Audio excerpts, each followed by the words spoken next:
ሰላም ሰላም ሰላማችሁ ይብዛልኝ የኔ ማይ ቤተሰቦች በሙሉ እንዴት አላችሁ? በያላችሁበት ክርስቶስ ፍቅር ስት ይበልላችሁ እያልኩኝ ዛሬም እንግዲህ በሌላ ቪዲዮ መጥቼላችኋለሁ። እንደተለመደው ሰብስክራይብ፣ ላይክ እያደረጋችሁ አበረታቱኝ ማለት ነው። እንግዲህ እስካሁን አብራችሁኝ ለነበራችሁ አይዞሽ በርቺ እያላችሁ ለምታበረታቱኝ ጓደኞች ሁሉ አመሰግናለሁ። እንዲሁም ደግሞ አዳዲሶች ሰብስክራይብ ላይክ እያደረጋችሁ አበረታቱኝ። ሁላችንም ተያይዘን ወደፊት እላለሁ ማለት ነው እና ዛሬ ደግሞ የመጣውበት ስድስት ላይ ሁላችንም በዚህ ህመም የምንጠቃ መሆኑን ሁላችንም እናውቃለን። እንግዲህ ታውቃላችሁ ስደተኞች ያው ከስራ ብዛት የተነሳ ኩላሊቴን የማንል የደም ቅመም የለንም ማለት ነው እና ዛሬ የኩላሊት በሽታ ምልክቶቹን ይዤላችሁ መጥቻለሁ ማለት ነው። እንግዲህ ኩላሊት በሽታ ምልክቶችን ካወቅናቸው ደግሞ እነሱን ነገሮች እኛ ጋር እንዳይፈጠሩ ጥንቃቄ እናደርጋለን ማለት ነው እና ኩላሊት መጀመሪያ ሲጀምረን ቶሎ ብለን በሕክምና የሚሆን በቤት ውስጥ በሚገኙ ነገሮች ውሃ በመጠጣት ብዛት እንዲሁም ደግሞ የባክዶናስ ቅጠልን አፍልቶ ወይም ደግሞ እንዲሁ ፈጭቶ በጁስ መልኩ መጠጣት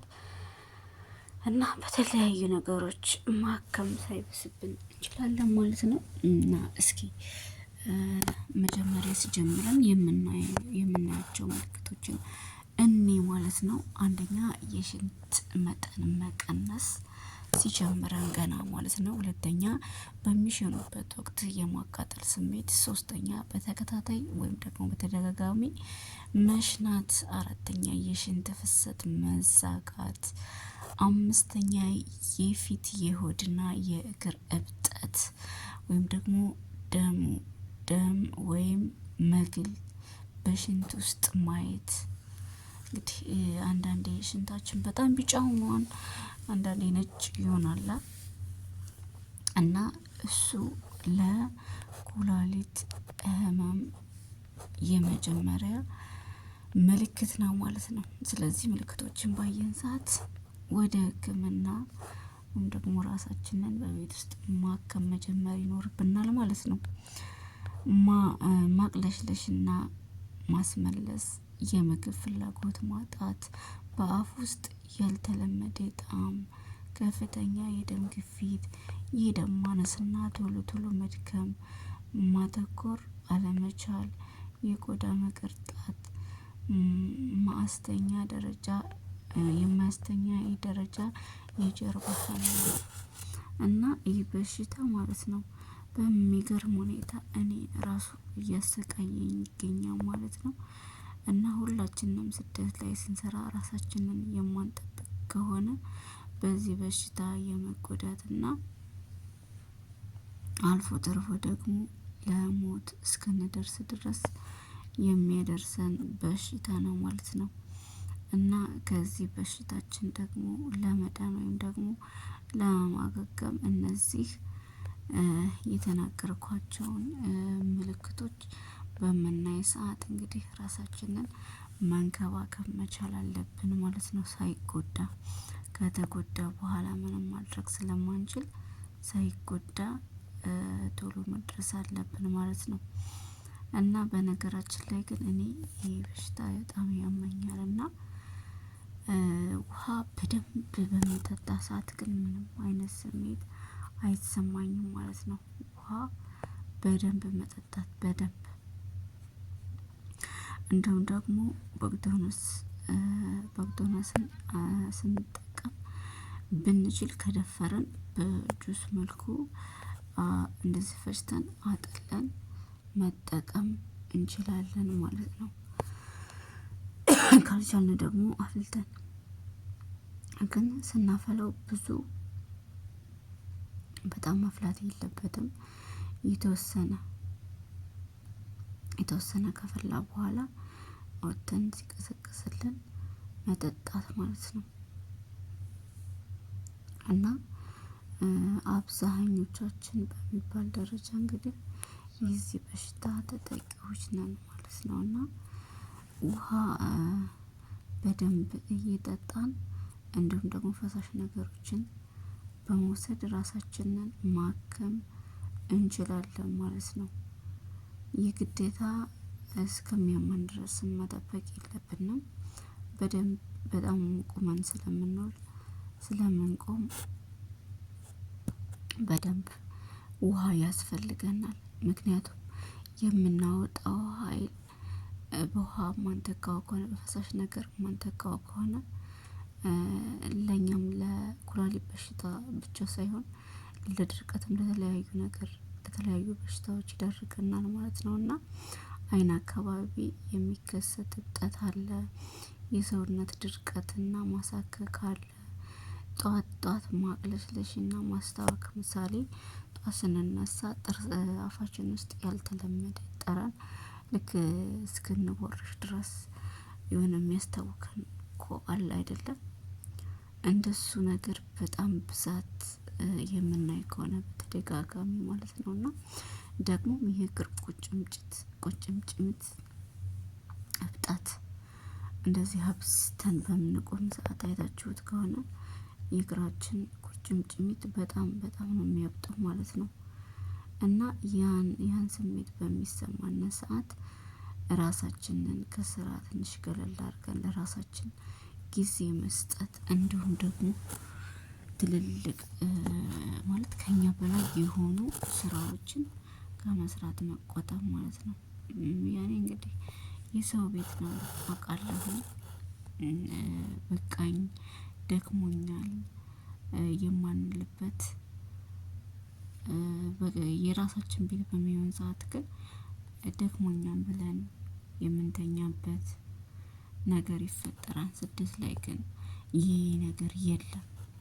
ደክሞኛል የሚባል ነገር የለም። መስራት ነው። የረቦች ስራ አያልቅም።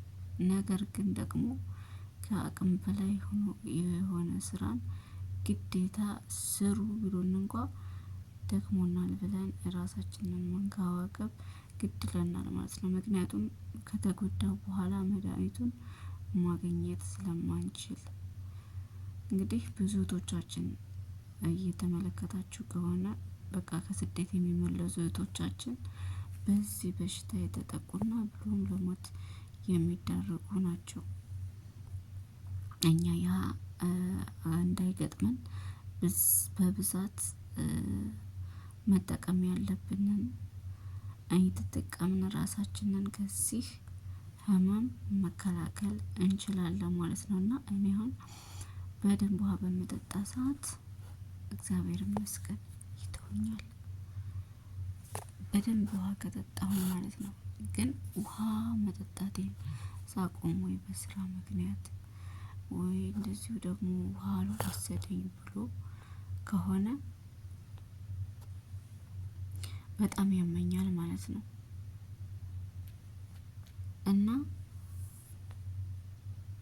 እና እሱን ስለማውቅ እኔም ውሃ ብዛት ይዤ ነው የምንቀሳቀሰው። እንደዚህ ውጭ በምወጣ ሰዓት እንኳን በትልቅ ሃይላንድ አድርጌ ይዤ እሄዳለሁ ማለት ነው። ቤት ውስጥ ከሆንኩ ደግሞ በደንብ ያለውን ውሃ እጠጣለሁኝ የዛኔ ሰላሜን አገኛለሁ ማለት ነው። እና ከዛ ውጭ ደግሞ የኩላሊት ጤናችንን ለመጠበቅ በመጀመሪያ ይህ እንዳይከሰት መጠበቅ መቻል አለብን ማለት ነው። በደም ውስጥ ያለን ቆሻሻ እያጣራ በሽንት መልክ የሚያስወጣ ኩላሊት በጣም አስፈላጊ ከሆነ የሆነ የሰውነት ክፍል ነው ይለናል። እንግዲህ ኩላሊታችን ብዙም ስራ የሚሰራው እሱ ነው ማለት ነው። እንደ አለም አቀፍ ኒፍሮሎጂ ማህበር ደግሞ የደም ግፊትን ከመቆጣጠር ባለፈ በሰውነት ውስጥ ያለንን የኬሚካል ሚዛን መጠበቅን ያግዘናል ማለት ነው። በጣም ወሳኝ የሆነው አገልግሎቱ ደግሞ ቀይ ደም ህዋስ እንዲዘጋጅ ድጋፍ ማድረጉ ነው። ስለዚህ ኩላሊት ሲጎዳ መዘዙ ብዙ ነው። በአሁኑ ጊዜ በመላው ዓለም በርካታ ሰዎች በኩላሊት ህመም ይሰቃያሉ። ልክ ነው። ከኔ ጀምሮ ማለት ነው። ቶሎ ማንደርስበት ከሆነ እንግዲህ ያው እንደምታውቁት ለሞት ሁሉ ይዳርገናል ማለት ነው። እኔ ስራ በጣም በሚበዛብኝ ሰዓት ነው እኔ እንደዚህ በጣም የሚያማኝ ማለት ነው። ስራ አብዝተን በምንቆምበት ሰዓት እና ስራ በጣም በዝቶብን በዋልነ ሰዓት በጣም ብዙ ፈሳሽ መጠቀም መቻል አለብን ማለት ነው። በድጋሚ ፈሳሽ በደንብ የምንወስድ ከሆነ ለዚህ በሽታ ፈጽሞ አንዳረግም። እናቶቼ ብዙዎቹ በዚህ በሽታ ስለሆነ እየሞቱ ያሉት እራሳችሁን ጠብቁ እላለሁ ማለት ነው። ስለዚህ ኩላሊት ሲጎዳ ብዙ መዘዝ ስላለው ከሰሃራ በታች ባሉ የአፍሪካ ሀገራት የኩላሊት ህመም በከፍተኛ ፍጥነት መጨመሩን ባለሙያዎች እየገለጹ ነው ይላል። እንግዲህ ያው አፍሪካ ውስጥ ነው እንግዲህ ብዙ ሰርቶ አዳሪ ላብ አደር የሚበዛውና ለዛ ነው። ነጮችማ እያያችሁ ነው፣ በሰራተኛ ሁሉ ነገር በሰራተኛ ነው እና ምንም ሊሆኑ አይችሉም ማለት ነው። በኢትዮጵያ በኩላሊት ህመም ምክንያት ጥሪታቸው ለሕክምናና ከመዋል ጥሪታቸውን ለሕክምና ከመዋል ባለፈ የሰው ልጅ ለማየት የተገደዱ ሰዎች በርካታ ናቸው። ህመሙ የጸናባቸው በህይወት ለመቆየት ዳያሊስ የኩላሊት እጥበት ለማድረግ ይገደዳሉ። ያውም ቢያንስ በሳምንት 2 ጊዜ ማለት ነው። ፈጣሪ ሆይ ከዚህ ጠብቀኝ በእውነት አምላኬ። ደግሞ ፍራሽ ላይ ስተኛ እኔ ማለት ነው ምንም አይነት ምቾት አይሰጠኝም፣ መሬቱ ይሻለኛል ማለት ነው። እና ፈጣሪ ሆይ ከዚህ ጠብቀን፣ ስደተኞችን ከዚህ አውጣ እንላለሁ። ይህ ደግሞ በበጎ አድራጎት ወይም በመንግስት ድጋፍ ካልተደረገ ቀላል የሚባል ገንዘብ አይጠይቅም። አስባችሁታል? ገንዘቡ ራሱ በጣም ከአቅም በላይ ነው ማለት ነው። እና አንደኛ መፍትሄው በቂ ውሃ ይጠጡ። ኩላሊታችን ጨምሮ ለአጠቃላይ ሰውነታችን ጤንነት አስፈላጊ የሆነው በቀን 8 ብርጭቆ ውሃ ይጠጡ ይላል ማለት ነው። እንግዲህ በቀን 8 ብርጭቆ ውሃ። አንድ የስኳር በሽታ፣ የደም ግፊት እና የመሳሰሉት በሽታዎች ተጋላጭ የሚያደርገው የጤና እክሎች ካሉ ደግሞ ውሃ መጠጣት ይበልጥ ይመከራል ይለናል። የቀዶ ሕክምና ያደረጉ ሰዎች ከሕክምናው በኋላ በቂ ውሃ እንዲጠጡ ባለሙያዎች ይመክራሉ። ሁለተኛ አልኮልና ሲጋራ ማቆም። አልኮልና ሲጋራ በኩላሊት ጋር አይንና አፍንጫ ናቸው። በመሆኑም ሁለቱን መለየት አስፈላጊ ነው። የሚወስዱትን አልኮል መጠን ይቀንሱ። ሲጋራ ማጤስም ያቁሙ። እነዚህን እጅግ በጣም ጠቃሚ በመሆናቸው ተግባራዊ ለማድረግ ጥቅሙ ብዙ ነው ይለናል። ሶስተኛ ከእጽዋት ከተቀመሙ ነገሮች ይጠንቀቁ። በተለይ ክብደት ለመቀነስና ለተመሳሳይ ጠቀሜታ በቤት ውስጥና በሌላ ቦታም የሚዘጋጁ መጠናቸውና ይዘታቸው የማይታወቁ የእጽዋት ውጤቶችን መውሰድ ችግር ሊያስከስት ይችላል ይለናል ማለት ነው። በአሁኑ ወቅት ደግሞ ለጤና